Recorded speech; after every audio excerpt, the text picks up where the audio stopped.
Welcome to Beer Freaks. The Horror Happy Hour Edition. That was awesome. That was a good one. That was great. Ladies and gentlemen, welcome back. It is another edition of Horror Happy Hour, and we're really excited about this one for many reasons. We got a great story for you. We're going to talk about the Winchester House, which is something that I think a lot of people are relatively familiar with, so we're going to give you a little bit more insight into it.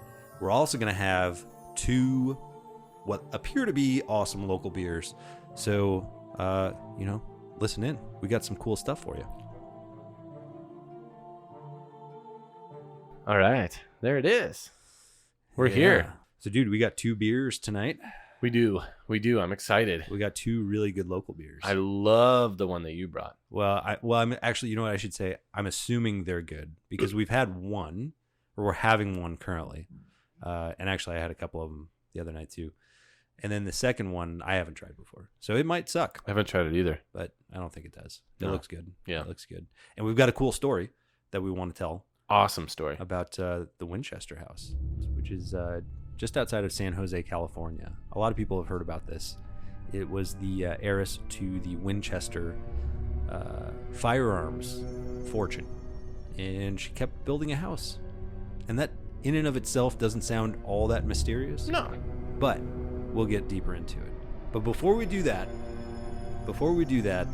let's have this beer that I brought. I brought a beer, you brought a beer. And I brought this beer, and it's called Violent Violet. And it's by Big Dogs. And the reason I brought it is because the story that we're going to tell tonight is about the Winchester House and the whole thing about this chick kept building this house because she thought she was cursed because of where her fortune came from, which was the Winchester repeating rifle, which caused a lot of violence. So we got the Violent Violet.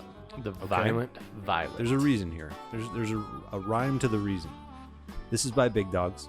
Great local brewery. We were there actually just a couple of weeks ago. Yeah, amazing. The Motley Brews Stay Motley event, which we're actually drinking out of those cups right now. Shout out to Brian Chapin. Thanks, buddy. Thanks, Brian Chapin. We're You're staying Motley. We're staying Motley every day.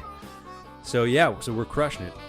So we got this beer, and it had. So before we really get into it, and by the way, we've already drank most of it. We have, yeah. But it's a great starter beer. It's a great starter beer. Actually, for most people, it'd be a finisher beer, but for us, it's a starter. Yes. We have a lot of experience here, guys. We're pros. Don't try this at home. Yes. So Violent Violet is a great beer. It has on its cover, the can art is really fantastic because it has some Oompa Loompas. So from Charlie and the Chocolate Factory. If you're familiar, great movie. Gene Wilder, best ever. Sorry, Johnny Depp. There's no way you hold a candle to this whole thing. Great can art. The Oompa Loompas are dogs, of course, because this is Big Dogs Brewing. And if you recall, Violet from the show, from the movie, was the one that ate some chocolate that she shouldn't have eaten and turned into a blueberry. And then she was rolled away by the Oompa Loompas. So this beer is a blueberry double hazy IPA, which sounds really weird. Sounds really weird. But you know what? For a guy that's not a big fan of blueberries, or Jesus, I love blueberries. IPAs. I'm excited. Yeah. And as a guy who loves IPAs but doesn't love fruity beer, I was kind of skeptical. But I do love Charlie and the Chocolate Factory. And I just want to tell this story really quick before we get into this beer because I just cracked up earlier today. I was looking for the clip from Charlie and the Chocolate Factory when Willy Wonka says the snozberries taste like snozberries. The snozberries taste like snozberries. Well done. Just beautiful. That was Sean Connery, I guess. Yeah. Thanks. His ghost flew in really quickly. And so I just wanted to see that clip. I looked it up on YouTube, and it reminded me because I found the clip. I found him saying the snozberries taste like snozberries. And to provide a little bit of context, basically Willy Wonka's giving this tour to all these kids and their parents, and they go to this part where the wallpaper has a bunch of fruit on it. And if they lick the fruit on the wallpaper, it'll taste like the fruit that it is.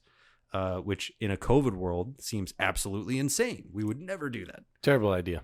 Actually, even before COVID, that seems like a really weird thing to just be licking wallpaper. But germs. But apparently, licking wallpaper in the 70s, when I think this movie was made, perfectly fine. So anyway, they're licking the wallpaper. There's bananas, there's strawberries, there's blueberries, and apparently there are snozberries. But, you know, he's saying the bananas taste like bananas. The strawberries taste like strawberries. The snozberries taste like snozberries. And then I forget what that bratty little girl's name, the rich one from the rich family where he had the whole factory looking for the golden ticket. But she goes, snozberries? Who's ever heard of a snozberry? And Willy Wonka grabs her mouth. Like, an adult couldn't get away with this today, by the way. No, you couldn't do it. He grabs her mouth and he says, we are the music makers. We are the dreamers of dreams. We are the music makers. And we are the dreamers of dreams. I'm just like, what the fuck was that? And what does that even mean? What does that mean? But it shuts her up. And I'll tell you, the next time someone disagrees with me on anything, I don't even care. I don't even care what the thing is. It could be my wife. It could be someone at work. I'm just going to say, look, we are the music makers. We are the dreamers of dreams. And then I'm going to walk out of the room. Mic drop. And they're just going to be like, what the fuck was that? What just happened? I was just talking about schnozberries. Yeah, fucking schnozberries. Oh my God. So that was my rant about that because I just thought it was fucking hilarious. But anyway, Derek, let's give this beast a sample. Let's do it. So just to give everybody context, great release from Big Dogs Brewing. Shout out to Big Dogs here in Las Vegas. This beer is 8.2%. Oof, so it is a starter beer for Derek and I. But for those of you at home who are amateurs, grab a Bud Light. Yeah, that's right. That's right. So cheers, buddy. Cheers. Oh, that was nice. Blueberry double IPA.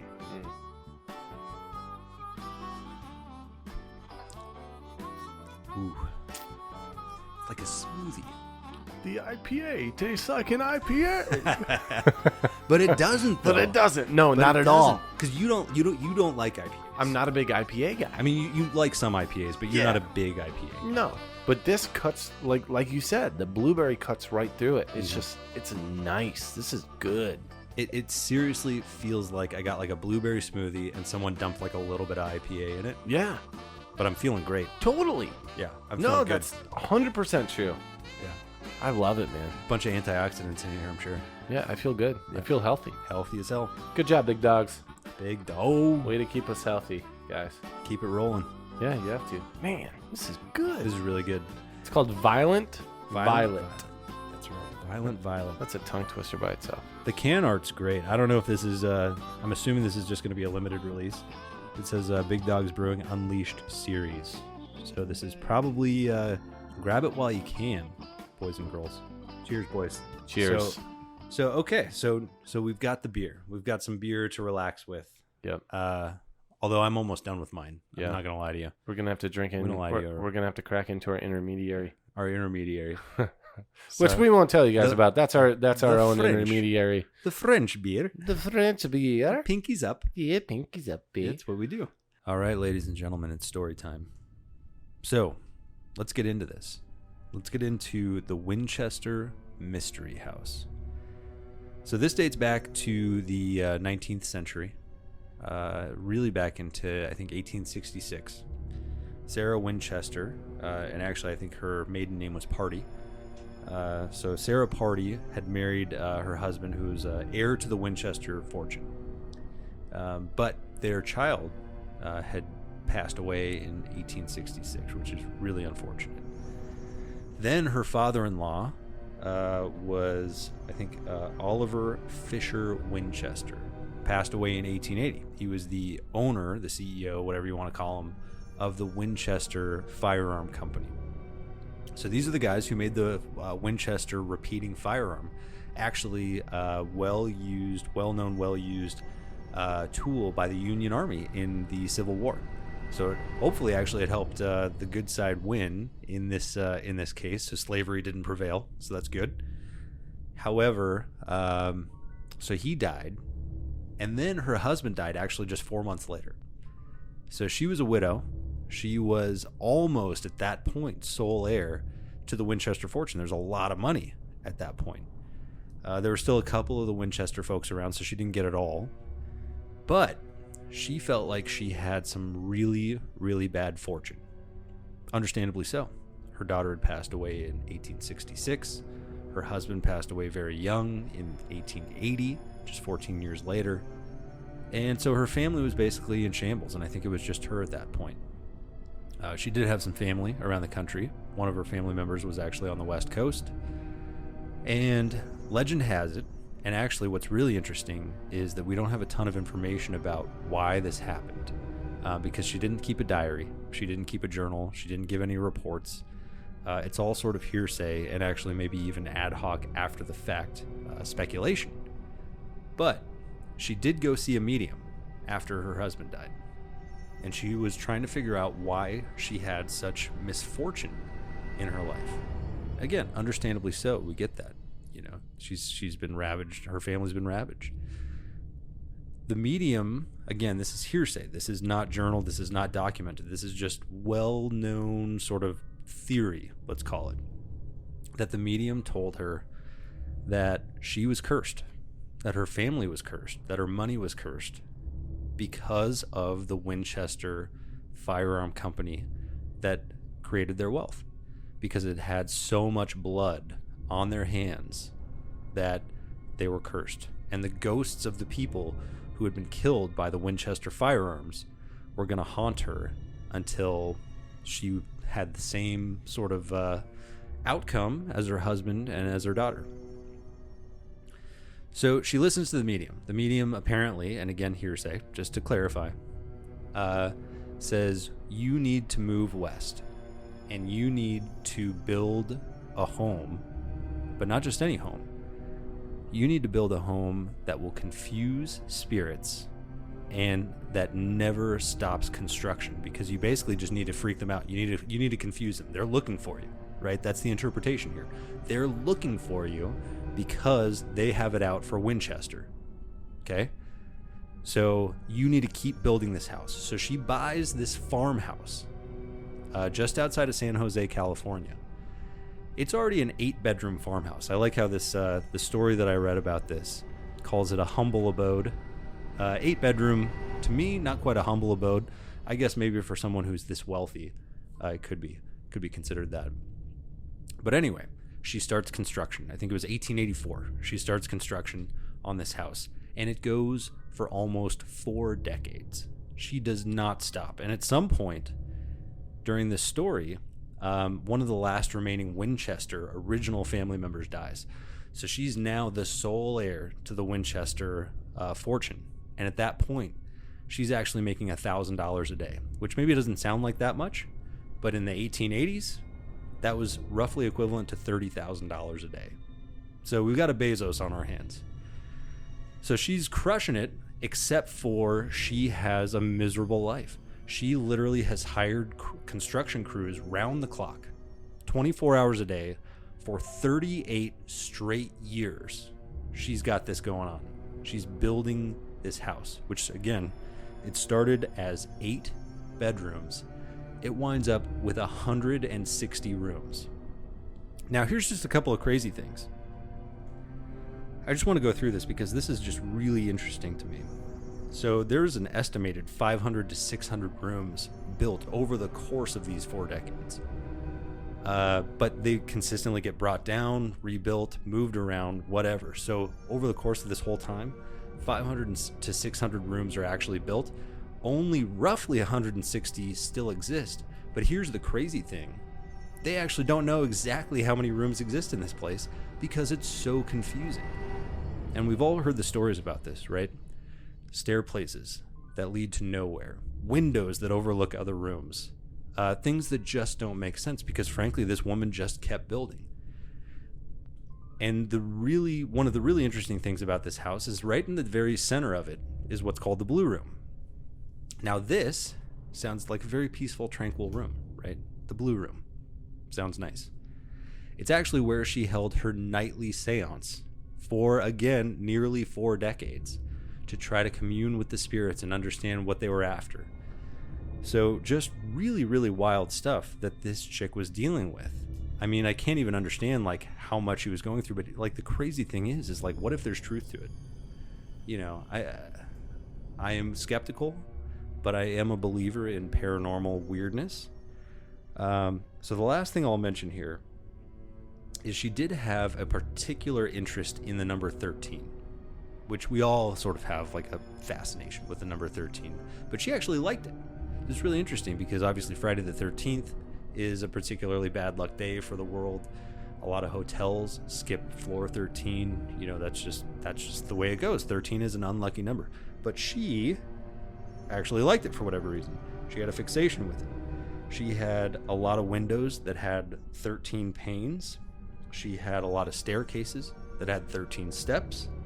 She had a lot of ceiling panels ceilings that had 13 ceiling panels. And in almost all of her sinks, she had 13 holes. So she had this weird, strange fascination with it. And just two more things about it. Even though this place was absolutely gigantic with all of these different things, again, we're talking about 160 rooms. We're talking about 10,000 windows, 47 stairways, 13 bathrooms, 2,000 doors, 6 kitchens. But there were actually only a few mirrors because she thought that the spirits were frightened by mirrors, which to me seems sort of counterintuitive. Maybe I'm interpreting this the wrong way. And also, she kept most of the lights on at all times throughout the entire house. I can't even imagine that energy bill. But she kept the lights on for most of the night because the spirits didn't like the shadows, which again sort of doesn't make sense because we all associate spirits with the dark, and also wouldn't you want spirits to stay away? So there's also this weird theory that maybe she actually kind of liked the spirits, but you know, who knows? This chick obviously had a lot of weird things going on. So anyway, just a very bizarre story, and it's just an interesting sort of guilt, I guess, that this woman carried with her that manifested itself into becoming probably one of the largest houses, one of the largest expanses in all of Northern California, I would imagine, rivaling maybe only like Hearst Castle or something like that. But wild stuff, guys. So that is the story of the Winchester Mystery House.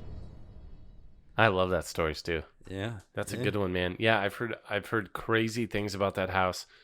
The biggest thing that I heard was how the stairways go to nowhere. Yeah. That's like the biggest thing I've heard, and I've always wanted to take the tour. I've always wanted to do it, and we live so close. You know, when you think about this, like just literally this woman had a 24-hour construction crew for like 38 years. Could you imagine? Like, I hate having construction workers in my house for 8 hours a day for like a week. Yeah. Like if you're doing a renovation. Like this, she just lived with this whole thing. And can you imagine being like the foreman on this construction project? That would be terrible. Just be pissed all the time. Like changing rooms all the time. Like, hey guys, I don't know what we're doing. Just build stuff. Apparently, she had like a nightly meeting with the crew. Of like, well, now we're doing this. We got to do this. We got to do this. Well, how much money do you think she spent? Well, I mean, you know, you think about the late 1800s. You know, I mean, remodeling a house. If she's making $1,000 a day, you know, in inheritance essentially, or has that roughly that value, like it'd probably be hard to blow that amount of money. Yeah. Yeah. Wild stuff though. I mean, really cool. I definitely want to go see it because it is definitely an exploration of madness. Yes. And a little bit of violence, which is why we're drinking Violent Violet. Violent Violet. Go get it. You can get it at Curry's or Speedy Mart. All right. Are we ready for cerveza número dos? Número dos. Call it número dos, even though we've had more than... Uno más, por favor. Por favor. Yeah. Sí. Sí. Uno más. Necesito. Ay. Uno más. Need one more? Yo quiero Taco Bell. Ooh, that sounds kind of good, actually. Yeah, it always does after a couple of beers. All right, let's get it. Now that we're through the mystery hour, yeah, you got a beer that just pissed us off fucking thing, dude. So bad, dude. It's ridiculous. I thought we use so many tools. Thank God. Can you imagine? Oh God, if we didn't have what we had. If we were like Like, let's say you and I went on a nice like date at the lake. You know, we didn't have all these tools. Oh, we'd You be know, screwed. Derek and I do that all the time, by the way. We do. You know, we just hang out. Yeah. Little moonlight walks along Lake Mead. Yeah. Nice picnic what, basket. That's what friends do. Yeah. But if we didn't have the tools that we have at your house, there's no way we were cracking into this beer. No. Abel Baker, we have a bone to pick with you. Yeah, what's going on, guys? What the fuck? So, I got this beer by Abel Baker. It's called the Coconut Kiloton. It's a barrel aged. Honestly, I don't even know what kind of beer it is. So it's at here. Let me just read it. It says a kiloton is a unit of explosive power. In 1946, nuclear testing began at Bikini Atoll in the Pacific. These tests damaged the island vegetation, but the first element to prove its resilience in return was the coconut. Here we celebrate that fastidious fruit by brewing an imperial dark ale, so that's what kind of beer it is, with so much toasted coconut that it literally explodes. Nice. With coconut flavor. But the other cool thing they did... That was a great reading, by the way. I really enjoyed that. Thanks, man. Yeah, I mean, but then the crazy thing that they do is, hey, let's age it in some freaking bourbon barrels. Yeah. Great. I can smell the bourbon. And then we're going to put some cocoa nibs in it, too. So the result... They got cocoa nibs. Yeah. Okay. So the result is a sultry, boozy brew with bold, upfront coconut and reserved tinges of chocolate and cherrywood. Boom goes a coconut. That's what it says. I just didn't make that up. No, that's... Oh, it does. It says boom? Yeah. Oh, okay. Literally says boom goes a coconut. Boom goes the coconut. I just thought it was an okay joke. But Yeah. here's the shitty part Yeah. with why it pissed us off. So frustrated. I'm still frustrated. So it's got the cap, like any normal beer does, right? That you got to pry off. Yeah. But on top of it, they added this freaking wax topper. Yeah. They dipped it in wax, which is dipped it cool. It looks great. And Beautiful. Just to preface too, it's a 22-ounce beer. It's not just like a 12er. Yeah. You know, so like it's a big boy. You Yep. know, and the wax was a nice touch. We were even commenting on Yeah. how the wax looked nice Looked freaking sweet. until we started to try to fucking open this guy. It fucking didn't open. Dude. Okay, and so I've got to imagine that we did it the wrong way. We had to have, because they wouldn't make it that hard unless the beer is 12.2%. Unless they're like, hey, if you can't, 12.1. If you can't open this beer, you probably shouldn't be drinking it. You don't deserve it. Yeah. Yeah. Yeah, you're not in a state of enjoying this beer. Yeah. Which is fair. Which Yeah. is fair, but I have never been more frustrated in the last week than I was trying to help. I mean, we literally passed this thing back and forth trying to cut through the wax and use different tools. And, you know, finally, I think we just cut the damn thing with a knife. And even that wasn't like easy. I was about to bring out the jigsaw. It was that ridiculous. Abel Baker, what's up? Make it easier. Yeah. What did we do wrong, Abel Baker? Yeah. Tell us what we did wrong. Yeah. We'll take the heat if we just did this totally wrong. Yeah, I think we did. There's no way it should be that hard. No. And it does smell really good. It smells. It smells really good. It smells like I can smell the coconut right up front. Yeah. Yeah. Very. Yeah, I get the chocolate too, by the way. The cocoa nibs. And by the way, if you don't know what cocoa nibs are, it's like basically chocolate in its purest form. It's very bitter. It's very earthy, typically. So it's before like all the sugar and milk and all that kind of stuff is added. So it's actually really not unhealthy like a lot of modern chocolate would be. It's what normal people look like when they're not on social media. What? What does that mean? They're not putting on a front. They're just themselves. You get a cocoa nib into everything, and everything's done to it, and now it's all fancy. I'm tracking you now. Okay, get it? Yeah. It took me a minute because it's sort of the opposite. But yes, it is like that. It's cocoa in its natural state, but it's actually healthier for you. Yeah. Whereas the social media thing, you always present healthy. When you take a picture on social media, it's like the best looking version of you. Yeah. Yeah. Filtered. Yeah. Everything. But actually the nib is the best thing for you. Yeah. Until once you add like the sugar and the milk, that's when it gets really bad. Yeah. But you feel what I'm putting out. I'm tracking. I'm smelling what you're cooking now. Dude, I gotta say, just because it's made. So Ashley today, Coop was getting, are we tasting this sucker? Sorry, I was just taking a sip because I was thirsty. It was more reaction. But that is fucking good. I do that coconut. It's subtle. Yeah. You know what it's I like about it? awesome. So tell me, because you talked to the guy at Corey's, right? Mm-hmm. And he gave you an explanation about the coconut. Yeah, he said that a lot of people that do coconut beers use artificial flavoring. Yeah. He said with Able Baker, they actually used real coconuts. And he said because normally with the artificial flavoring, it would taste like suntan lotion. Yeah. Right? Like it would have that like suntan lotion smell. Yeah. But with this, because it's real coconuts, it's subtle. Yeah. And you get that coconut flavor, but it's fresh. It's very tropical. That's what he said. I 100% agree with that. Yep. Because this literally tastes like you're having a coconut, you know, not like the artificial flavoring that you would get in something. Yeah. Right? Like, and actually I don't know if you're getting this, but I get a little bit more of the chocolate flavor. Like the coconut comes in later, but right up front, I get like a little bit more of the cocoa. And maybe it's just in my head now, but like I get chocolate and then I get the coconut. You know what? I'll give you that.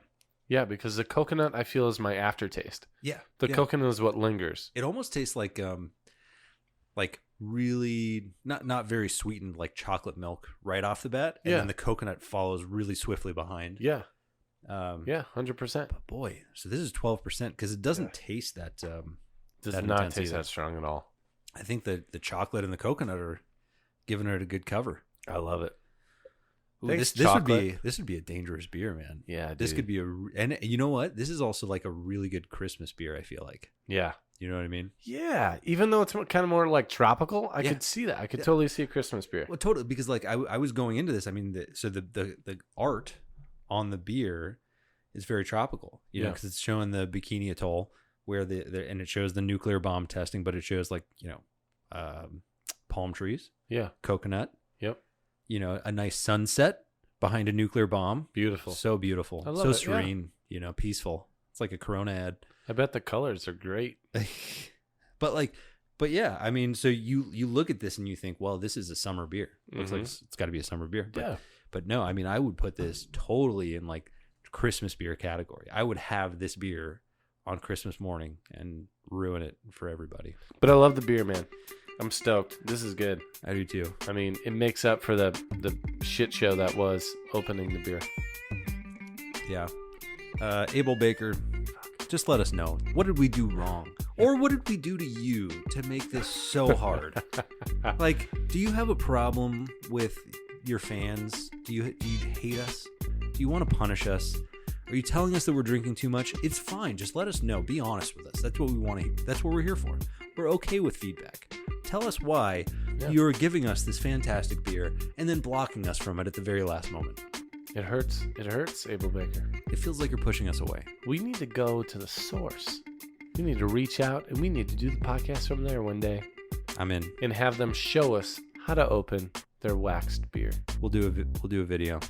And for you folks at home, thanks for tuning in. We'll be seeing you.